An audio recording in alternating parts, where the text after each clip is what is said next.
अस्सलाम वालेकुम viewers, rich Pakistan का नया एपिसोड लिए मैं हूं आपका मेज़बान अब्दुर्रहमान। आज हम डिस्कस करेंगे दो इंटरेस्टिंग न्यूज़। पाकिस्तान के दो शहरों को हाई स्पीड रेलवे के जरिए जोड़ने की मंजूरी देने के बाद अब उसकी टाइमलाइन का भी ऐलान कर दिया गया है और अगले सिर्फ 6 से 7 माह के अरसे में ये हाई स्पीड रेलवे चल भी पड़ेगी। पाकिस्तान में होने वाला ये पहला तजर्बा होगा।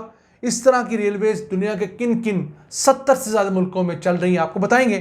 जबकि आज की दूसरी खबर, पाकिस्तान में गुर्दों का इलाज करने वाला सबसे बड़ा इदारा SIUT, उसे अब लाड़काना में भी मुकम्मल हस्पताल बनाने के लिए ज़मीन का इंतखाब कर लिया गया है।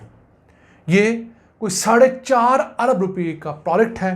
मज़ीद तफसीलात क्या हैं इसी प्रोग्राम के दूसरे हिस्से में डिस्कस करेंगे, लेकिन पहले चलते हैं आज की सबसे अहम खबर की तरफ। पाकिस्तान के दो शहरों को तेज़ तरीन हाई स्पीड रेलवे के जरिए जोड़ने का ऐलान किया गया है और ये शहर हैं रावलपिंडी और इस्लामाबाद।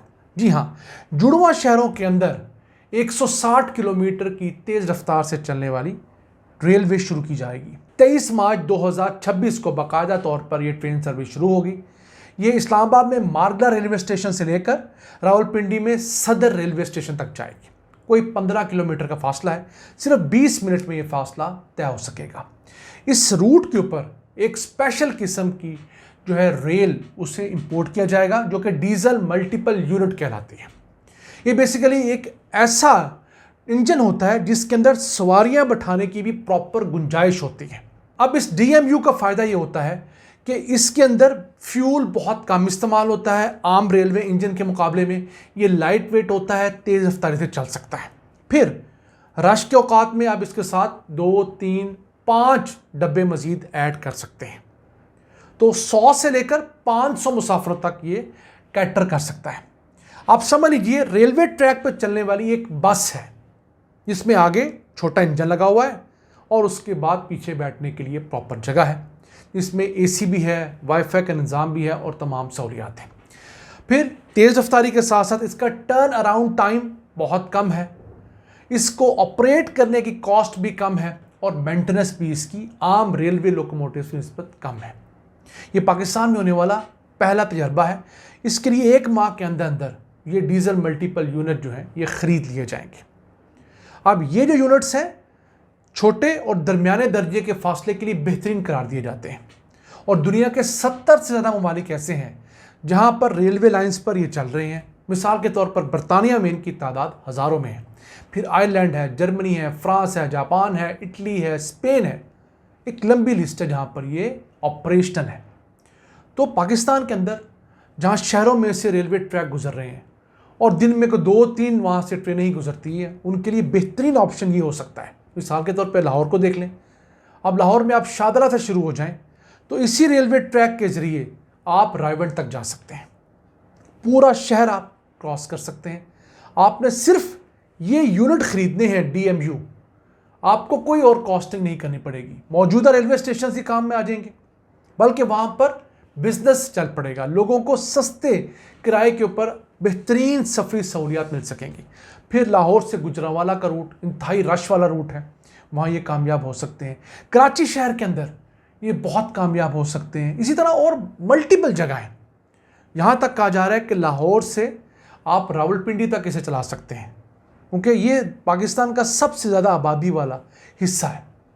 इब्तदाई तौर पर अगर ये कामयाब होता है रावलपिंडी से इस्लामाबाद का पोर्शन, तो इसे मज़ीद एक्सपेंड भी किया जाएगा।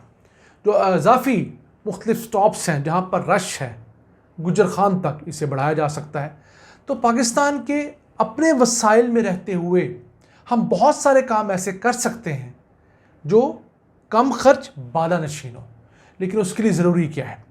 ज़रूरी है पाकिस्तान में इस्तेहकाम हो, सियासी भी, मुआशी भी। फिर जो हुकूमत आए वो 5 साल पूरे करे, बशर्ते वो हुकूमत मेरिट पे आए, जेन्युइन वोट लेकर आए। यकीन कीजिए एक ऐसा प्रोसेस है जो पाकिस्तान को अगले 10-15 सालों में ही अपने कदमों पे खड़ा कर सकता है। वरना इस तरह के छोटे छोटे इक़दाम तो किए जाते हैं, हर टेन्योर में किए जाते हैं। अगली हुकूमत आती है, वो इन्हें बंद करके कोई अपना नया मंजन शुरू कर देती है, इसमें करप्शन की स्टोरियाँ ढूंढना शुरू कर देती है और अच्छे खासे चलते चलाते प्रोजेक्ट्स जो हैं वो ठप हो जाते हैं। आइए चलते हैं आज की दूसरी अहम खबर की तरफ। पाकिस्तान में गुर्दों का इलाज करने वाला सबसे बड़ा इदारा SIUT, Sindh institute of urology and transplant, उसे अब लाड़काना के अंदर मुकम्मल अस्पताल बनाने के लिए ज़मीन का इंतखाब करके दे दिया गया है। 10 एकड़ रकबे के ऊपर 4.5 अरब रुपए की लागत से फुल फ्लेज अस्पताल बनेगा। ये 4,36,000 स्क्वायर फुट बनते हैं। अगर बात करें ज़मीन कहाँ पर अलॉट की गई है, पसंद की गई है, वो नूर हाउसिंग कॉलोनी है वगां रोड के ऊपर, वहाँ ये ज़मीन पसंद की गई है। अब SIUT जो है ये पाकिस्तान का सबसे बड़ा ट्रांसप्लांट करने वाला और गुर्दों के इलाज वाला अस्पताल है। अब तक ये 7,100 मरीज़ों को गुर्दों के ट्रांसप्लांट करके दे चुके हैं। अब इनके 10 सेंटर्स हैं और वहाँ पर 1,600 बेड्स मौजूद हैं, 400 डायलिसिस मशीनें हैं। सालाना को 42 लाख मरीज़ इनके पास आकर अपना इलाज करवाते हैं और 1,300 मरीज़ रोज़ाना इनके पास डायलिसिस करने आते हैं। नो डाउट डॉक्टर अदीब हसन रिजवी एक शानदार प्रोडक्ट चला रहे हैं और उम्मीद करते हैं कि ये जो इदारा है ये लाड़काना के शहरियों के लिए एक नई नवीद साबित होगा। इर्द गिर्द की आबादियों के लिए, इर्द गिर्द के छोटे और अंदरून सिंध के जो दीगर इलाके हैं वहाँ बेहतरीन सहूलियत देगा। याद रहे इस वक्त लाड़काना में एक सेंटर ज़रूर है SIUT का, जहाँ पर डायलिसिस सेंटर है, कुछ 26 के करीब डायलिसिस की मशीनें लगी हुई हैं, लेबॉर्ट्री है, रेडियोलॉजी है और कोई साल का 21,000 मरीज़ भी आता है। इस सेंटर के आने के बाद ये तादाद लाखों में चली जाएगी और यही इदारा अब पंजाब के अंदर भी अपने सेंटर्स खोलने जा रहे हैं इंशाअल्लाह ताला। हम उस पर भी एक वीडियो करेंगे पंजाब के किस किस शहर के अंदर ये इदारा अपने सेंटर्स खोल रहा है। बेसिकली ये पहले एक NGO होती थी जो अब हुकूमत सिंध के ताउन से कई गुना बड़े स्केल के ऊपर अपनी खिदमात दे रही है।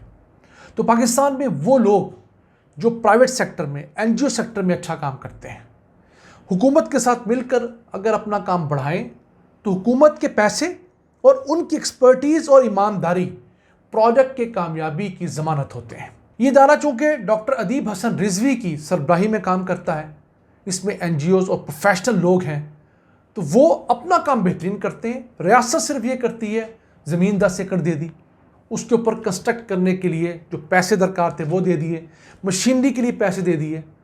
तो जिन चीज़ों की कमी NGO के पास होती है वो हुकूमत दे देती है।